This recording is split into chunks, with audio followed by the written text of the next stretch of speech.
Alright guys, so this latest episode of My Hero Academia, Season 5, Episode 17, was by far the most painful episode of the series I have ever had to endure. And I do not mean this in regards to the story or anything like that. I just mean that in terms of execution, this episode was dreadful. And that seems to be the general scheme of things with Season 5 at this point, unfortunately. I tried holding out as much as I could throughout the joint training battles, but I have at this point run out of excuses and I have run out of patience as well. And to briefly get into why, it is because of all of these damn flashbacks. We are getting flashbacks on flashbacks. We got a flashback of All Might who was not even in the episode. We got a flashback of All Might within a flashback with All Might. We got a flashback of a scene from 3 episodes ago and a flashback from a scene 2 episodes ago. And this isn't for a quick clip or anything like that. This is just the entire scene at this point. We got a flashback of a flashback from season 2 times over. But to be fair, to play devil's advocate, there were slight additions to these scenes where you got to see a bit more, but these were just a few frames. It is not worth it at all in the slightest. And truthfully, I could go on and on about how I feel about all this, but maybe we'll have that discussion another time if that is something you guys are interested in.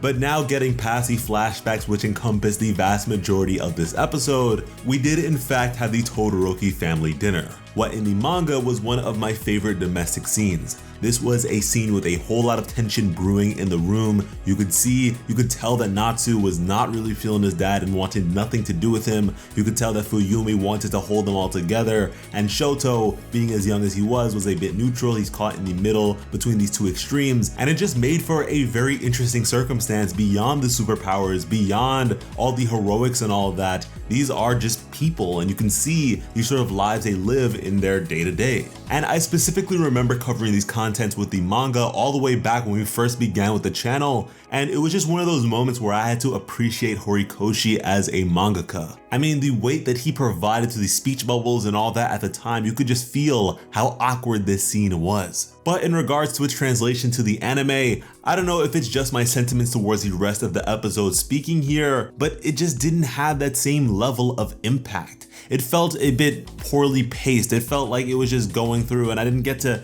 really harp on the feelings there. And it's like, sure, we already know how Natsu feels about his father, especially because they gave us a flashback of that in this very episode. But I don't know, the pauses just didn't feel as weighty, and I was waiting for a musical cue, a musical note to change or something like that when he delivered that line about Endeavor not letting Shoto eat his cooking, but it just never came. And obviously Bakugo was very comical in this episode. He was making a lot of comments that would make you laugh and things like that, and that is on purpose. You want to have a bit of a lighthearted feel here because the tension of the room is so intense. This is a thoroughly broken family with their main abuser at the head of the table. And so you have that sort of juxtaposition. You have Bakugo to have those slight remarks. You have Deku, who is going to be very apologetic and try to appease and try to fit into this situation as best as he can. And I don't know, maybe it's just me, but it didn't really feel all that tense. I didn't get that same level of weight, and that could just be a translation thing. It could just be coming from the manga. It's not gonna have that same level of weight because with manga, you are going to flip the page, you are going to sit with that anxiety, that awkwardness, and let it ruminate before you move on with the story. But because this is like the only new content that we got out of the entire episode, of course, it's going to feel like nothing. And to get something like this after a filler episode, oh man, My Hero Academia Season 5 is just an absolute mess. But at the end there, we have Endeavor speaking to a photograph and a mural of Toya, his son. And this is what I've been waiting a very long time for, at the very least for me as a manga reader, because as you can see here, Toya's hair is white.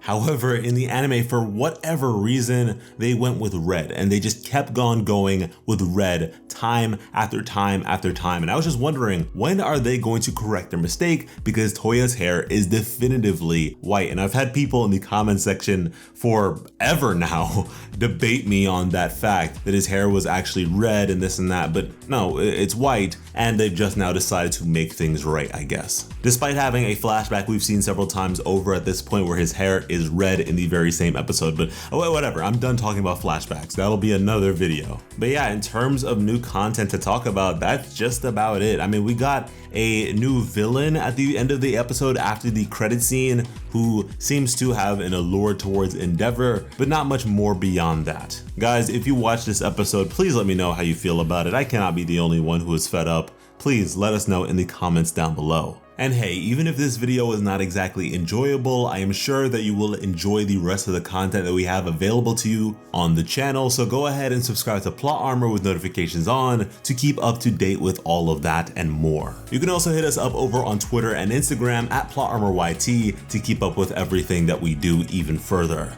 Because when it comes to bringing you some of the best My Hero Academia content on the platform, Plot Armor has you covered.